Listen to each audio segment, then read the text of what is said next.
अस्सलाम वालेकुम। कैसे हैं जी डियर स्टूडेंट्स? उम्मीद है कि खैरियत से होंगे आप लोग। आज वाले लेक्चर में हम लोगों ने एक्सरसाइज के बारे में पढ़ना है कि हमारा जो टॉपिक था लीनियर मॉडलिंग के बारे में था, उसमें हमने लीनियर फंक्शंस के बारे में पढ़ा, इक्वेशन ऑफ द लाइन के बारे में पढ़ा, फिर general equation of the line के बारे में पढ़ा। उसके बाद लास्ट में हमने टू डेटा पॉइंट्स के बारे में पढ़ा और उसमें हमने स्लोप्स वगैरह निकाली। अगर मैंने पहले भी 2-3 लेक्चर में यही बात की थी, अगर आप लोगों को टॉपिक क्लियर है और उसके साथ उसके एग्जांपल अगर आप लोगों को अच्छी तरह आती हैं तो आप लोगों को ये एक्सरसाइज के क्वेश्चन में कोई परेशानी नहीं होगी, क्योंकि एक्सरसाइज के काफ़ी क्वेश्चन होते हैं। अब एक एक्सरसाइज का तकरीबन 50 के करीब क्वेश्चन होते हैं। अब हम सारे तो नहीं कर सकते, तो अब हम तकरीबन 2-2, 3-3 हर टॉपिक के क्वेश्चंस करेंगे ताकि आप लोगों को लास्ट प्रीवियस लेक्चर की भी रिवीजन होती जाए और आप लोगों को ये नेक्स्ट जो क्वेश्चन हम ये भी आप लोगों को क्लियर होते जाएँ। अब ये देखिए हमारे पास जो पहला इसका क्वेश्चन है एक्सरसाइज का, वो है हमारे पास, हम इसको करते हैं बेसिक स्किल्स एंड कंसेप्ट। अब ये क्वेश्चन हमारे पास 11 से 16 तक जो है वो लीनियर फंक्शंस के बारे में। उसने क्या, कंसीडर द फॉलोइंग ग्राफ्स, ठीक हो गया। Words describe the function shows on the graph. आप लोगों ने वर्ड में बताना है कि फंक्शंस ग्राफ कैसे बन रहा है, इंक्रीज हो रहा है, डिक्रीज हो रहा है, ये चीज़ बतानी है। और बी ऑप्शन में उन्होंने कहा है कि find the slope of the graph and express it as a rate of change. एक तो आपने स्लोप बतानी है, स्लोप निकालें, दूसरा आपने रेट ऑफ चेंज बताना है उसका, और तीसरे नंबर पे briefly discuss the condition under which a linear function is a realistic model. ठीक होगा, हम लोगों ने मॉडल के बारे में बताना है कि उसकी क्या सिचुएशंस है मॉडल की। अब ये देखें क्वेश्चन नंबर 11 पे आ जाते हैं। उसने एक ग्राफ बना दिया, ठीक है, ये देखिए ग्राफ एक स्ट्रेट लाइन में है, ठीक हो गया। टाइम हमारे पास क्या होगा, इंडिपेंडेंट वेरिएबल होगा, और ये जो हमारे पास रीन डेप्थ है ये वर्टिकल, ये हमारे पास क्या होगी, डिपेंडेंट वेरिएबल। अब यहाँ से इसने 0 1 2 3 4 लिया हुआ है हॉरिजॉन्टल लाइन पे, और यहाँ पे उसने क्या लिया हुआ है वर्टिकल पे 1 2 3 4, ठीक हो गया ये भी। अब इसका हम सोल्यूशन के देख लेते हैं। ये ऐसे ही सारे क्वेश्चन के सोल्यूशन होंगे।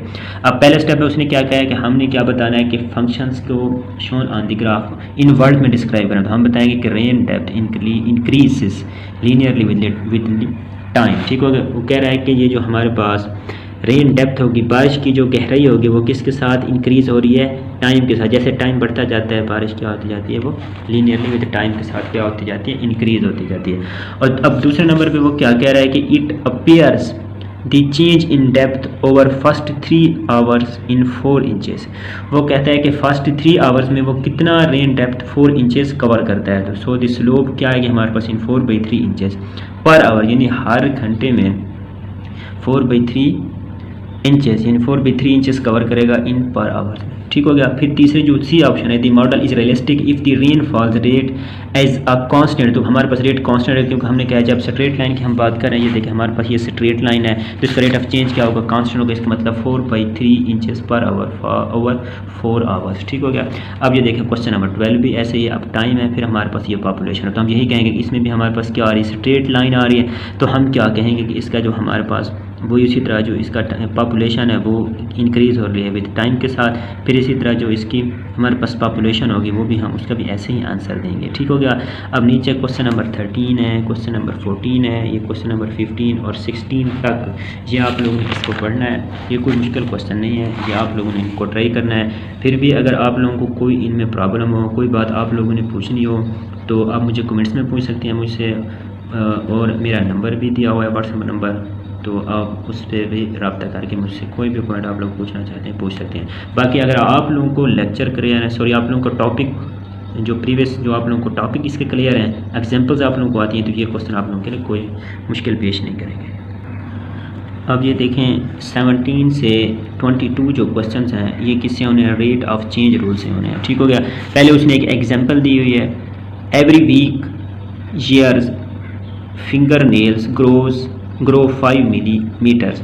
वो कहता है कि हर हफ्ते आपके जो नाखून हैं वो कितने बढ़ते हैं, 5 millimetres. How much will your finger nails grow in 2.5 weeks. अब वो कह रहा है कि 2.5 वीक्स में आप लोगों के आपके कितने नए नाखून बढ़ेंगे। अब ये जो उसका आंसर है उसने कहा है कि the length of your finger nails, जो उसकी लंबाई है आपके नाखून की, varies with respect to time. अब वो कहता है कि टाइम के साथ क्या होगी, चेंज होगी। तो with a rate of change of 5 millimetre पर वीक्स इन 2.5 वीक्स तो your finger nails will grow, यानी 5 को हम किससे मल्टीप्लाई कर देंगे 2.5 से, तो हमारे पास क्या आंसर आ जाएगा इसका 12.5 मिलीमीटर। ये देखिए छोटे छोटे से क्वेश्चन है, हम लोगों ने इसके जस्ट आंसर देने, ये कोई इतने मुश्किल नहीं है, ना ही इतने इसमें कुछ समझने वाली बात है। अब क्वेश्चन नंबर 17 में वो कह रहा है कि the water depth decrease with respect to time at a rate of 2 inch per day. वो कह रहा है कि पानी की जो गहराई है वो कम हो रही है with respect to time, time के साथ, एट अ रेट ऑफ, उसका रेट ऑफ चेंज क्या है कि 2 इंचेस क्या हो रहा है पर डे, क्या हो रहा है डिक्रीज हो रहा है, यानी कमी आ रही है।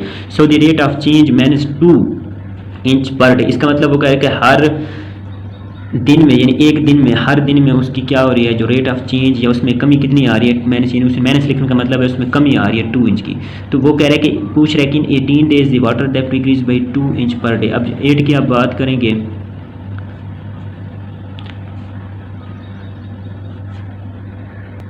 यानी वो ये कह रहा है कि हर दिन में वो क्या कर रहा है 2 इंचेस की कमी कर रहा है। तो ऊपर क्वेश्चन में वो यही पूछ रहा है कि अगर 8 दिन और 15 दिन में उसमें कितनी कमी आएगी वाटर की गहराई में। तो वही कह रहा है कि हम 2 को किससे मल्टीप्लाई कर देंगे, पहले 8 से कर देंगे, 8 डेज से तो क्या आ जाएगा 16 इंचेस आ जाएगा, फिर 15 डेज से करेंगे तो हमारे पास कितना आ जाएगा 30 इंचेस में कमी आ जाएगी। ठीक हो गया।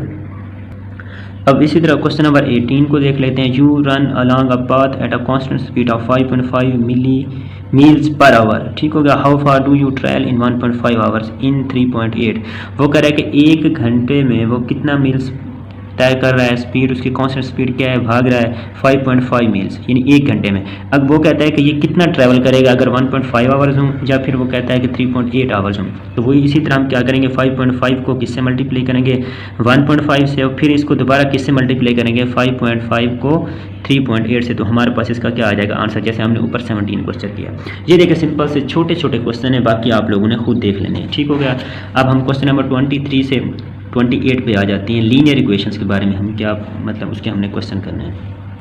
ये इसकी जो ऊपर उसने जो सजेशन दी हुई है ये आप लोगों ने इसको देख लेना है। हम नीचे क्वेश्चन पे आ जाते हैं। ठीक हो गया। The price of the particular model car is $18,000 today. वो कहते हैं कि आज की जो प्राइस है कार की वो कितनी है $18,000 and rise with time at a constant rate. फिर वो कहता है कि टाइम के साथ वो क्या होती जा रही है, चेंज होती जा रही है। कांस्टेंट रेट ऑफ वो कितना है $900 पर ईयर, यानी हर साल में $900 क्या हो रही है राइज हो रही है, बढ़ रही है। तो how much will new car cost in 3.5 years. वो कहता है कि हर साल में उसकी जो रेट ऑफ चेंज का वो क्या बढ़ रहा है $900 बढ़ रहा है। वो कहता है कि 3.5 साल में उसकी क्या होगी प्राइस क्या होगी। ये देखें सिंपल सा क्वेश्चन है, उसने यहाँ पे आंसर भी लिखा हुआ है इसका।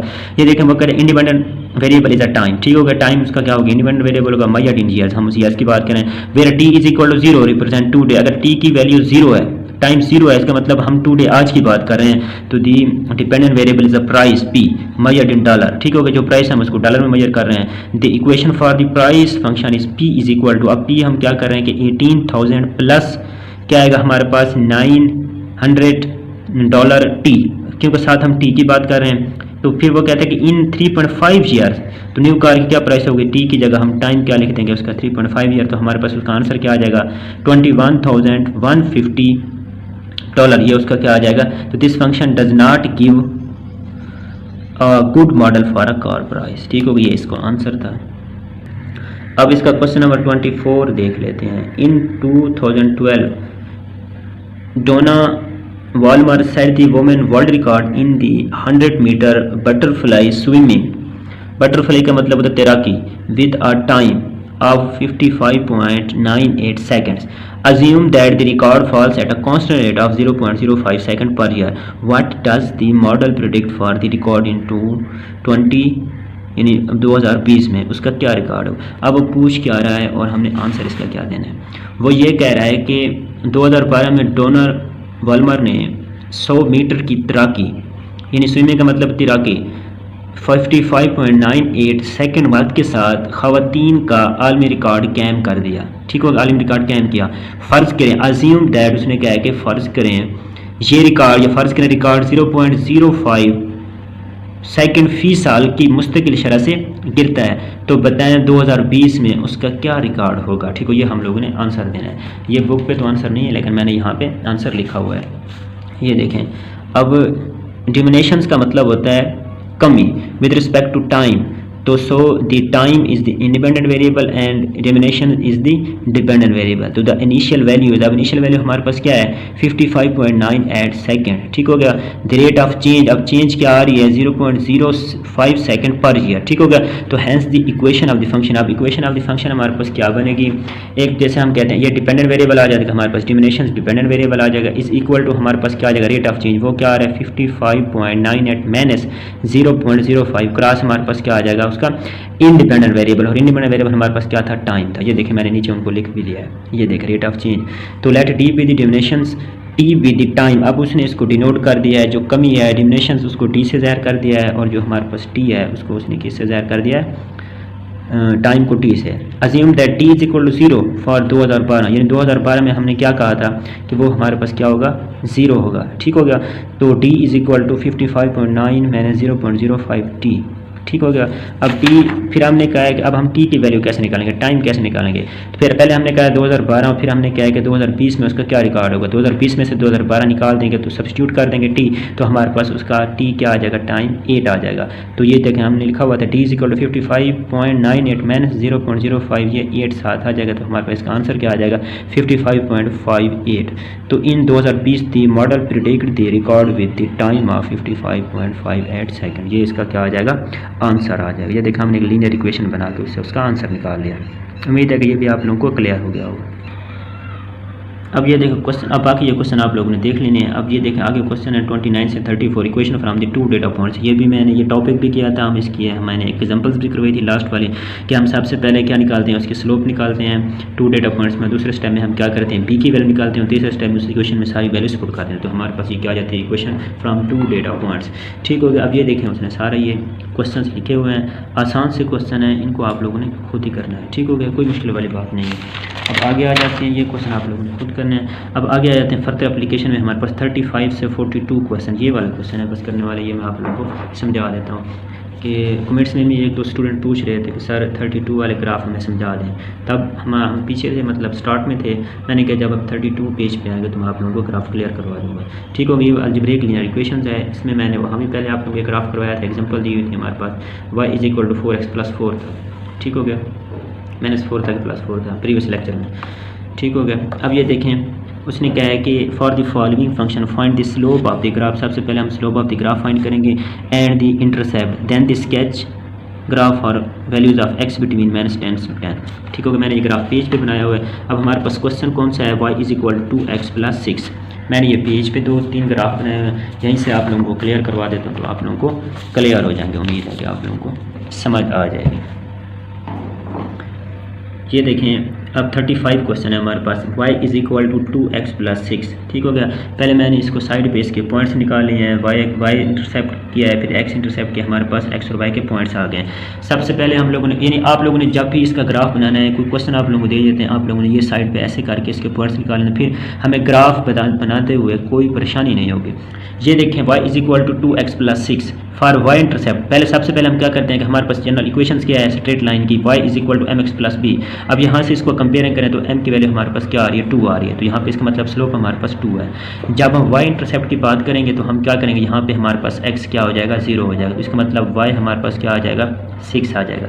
तो आप ये देखें जो हमारे पास अब x और y के जनरल पॉइंट्स क्या बन जाएंगे 0 और 6, ठीक हो गया। जब हम कहते हैं कि फॉर x इंटरसेप्ट तो y हमारे पास क्या आ जाता है 0 हो जाता है, यानी ये y is equal to 2x + 6, ये y हमारे पास क्या हो जाएगा 0 हो जाएगा, तो 2x + 6 आ जाएगा, 2x इज इक्वल टू -6, तो x इज इक्वल टू -6/2 आ जाएगा, तो हमारे पास -3x की वैल्यू आ जाएगी, तो इसके पॉइंट्स क्या आ जाएगा -3 और 0, ठीक हो गया। अब ये देखिए पॉइंट्स हमारे पास साइड पे निकल आए, अब हमें ग्राफ बनाते हुए कोई परेशानी नहीं होगी। अब ये देखें हमने एक्स वाई प्लेन ड्रा कर लिया है, ठीक हो गया। अब उसने क्या पॉइंट्स हमने क्या लेने हैं 10 और -10 के दरमियान, ठीक हो गया। अब ये देखें पॉजिटिव एक्स एक्सिस फिर नेगेटिव एक्सिस फिर पॉजिटिव वाई एक्सिस फिर नेगेटिव वाई एक्सिस, ठीक हो गया। अब ये देखें अब पॉजिटिव वाई एक्सिस पे हमारे पास 6 यहाँ पे आ जाता है ये वाला पॉइंट, और -3 ये देखें हमने एक सिंपल सा ऐसे ग्राफ ड्रा कर लिया, ठीक हो गया। अब दूसरा जो क्वेश्चन है क्वेश्चन नंबर 38, ठीक हो गया। यहाँ पे उसने नहीं किया हुआ था, मैंने यहाँ पे उसको किया है। अब ये देखा 38 पे हमने हमारे पास क्वेश्चन क्या है y is equal to 4x + 1। उसी तरह हम क्या करेंगे यहाँ पे इसको साइड पे उसके पॉइंट्स निकाल लेंगे, ये इसका सिंपल सा हल है। y is equal to mx + b, तो y हमारे पास क्या है 4x प्लस 1। अब इसको जब इससे कंपेयरिंग करेंगे तो स्लोप हमारे पास क्या आ जाएगी 4 आ जाएगी, ठीक हो गया।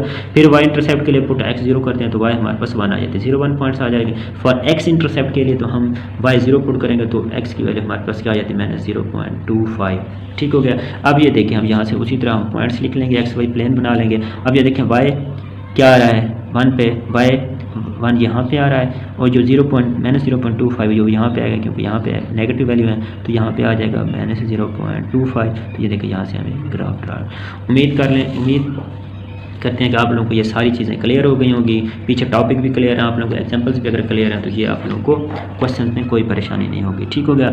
अब ये देखें आगे भी उसने लीनियर ग्राफ के क्वेश्चन दिए हुए हैं जो पीछे हमने स्टार्ट वाले किए हैं। ये देखें उसने ऐसे ग्राफ बनाए हुए हैं, तो ये आप लोग खुद प्रैक्टिस करें, इनको पढ़ें। अगर आप लोगों को कोई भी परेशानी हो तो कोई भी प्रॉब्लम हो तो मुझसे पूछ सकते हैं, ठीक हो गया। अगर आप लोगों को वीडियो अच्छी लगी है तो आप लोग कमेंट्स में बता सकते हैं। मेरे चैनल को सब्सक्राइब करें तो नेक्स्ट लेक्चर के लिए, तब तक अल्लाह।